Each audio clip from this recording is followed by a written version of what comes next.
Mother Angelica, EWTN.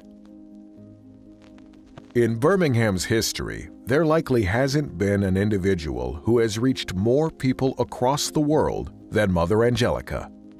Born in 1923 to impoverished Italian parents, Mother Angelica might not have seemed like the most obvious candidate to launch a global broadcasting empire. Likewise, Irondale, Alabama isn't the most likely place to start an international Catholic television network.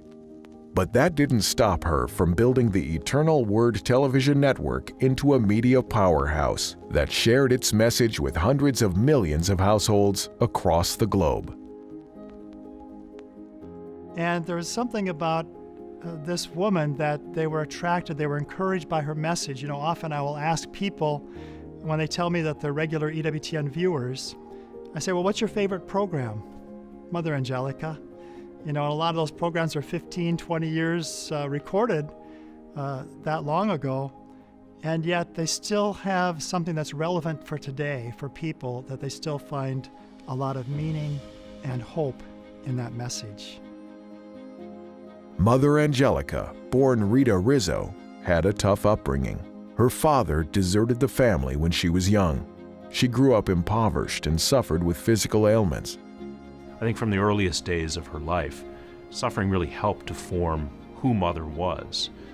As a child, as a young woman, even into her later days. I think she had a profound understanding and a profound connection of her own suffering to our Lord's suffering. When her longtime stomach ailments were healed in 1942, it marked a turning point in her life that put her on a path to enter a convent in Cleveland, Ohio in 1944. In 1962, she arrived in Birmingham and dedicated the Our Lady of the Angels Monastery, selling St. Peter's fishing lures, rosaries, and charcoal sketches to support themselves. By 1971, Mother Angelica had started recording a 10-minute radio program for WBRC.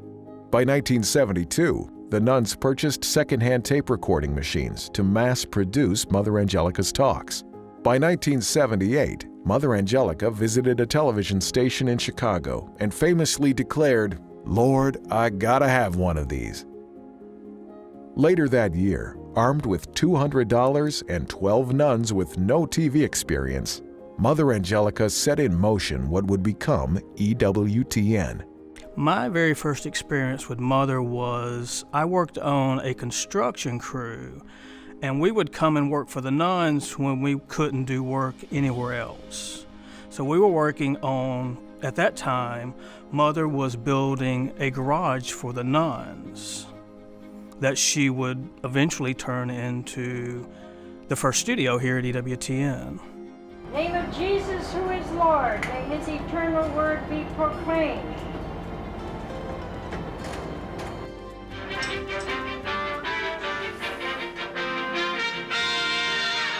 Eternal Word Television Network, built for you.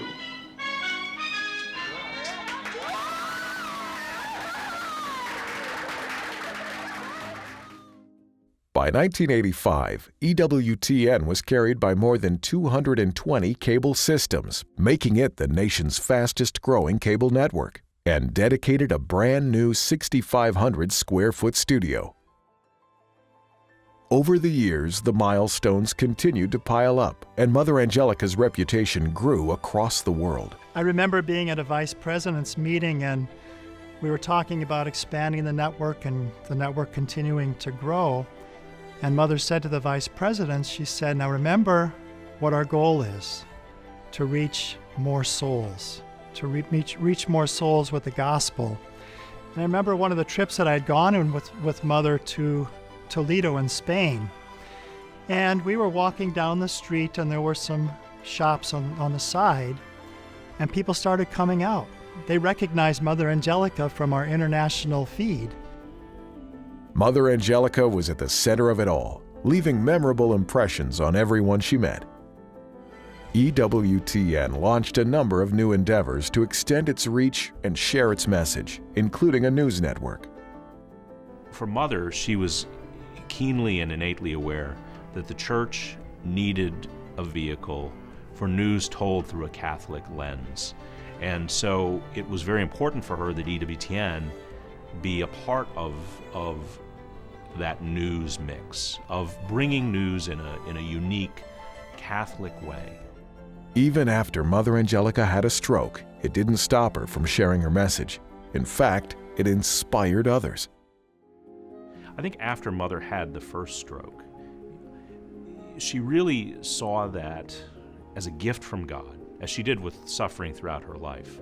She embraced whatever sufferings were given to her as a gift from God to be used for Him and for His glory. What was amazing was to see her with the effects of that first stroke, and yet continuing to do her show, continuing to go on the air. And I remember at the time people just being amazed. Here is this nun who, has an eye patch, is having a little bit of difficulty with her speech, but is going on television globally, just like she always did. Even a second stroke that took her voice didn't stop her from leaving a tremendous impact.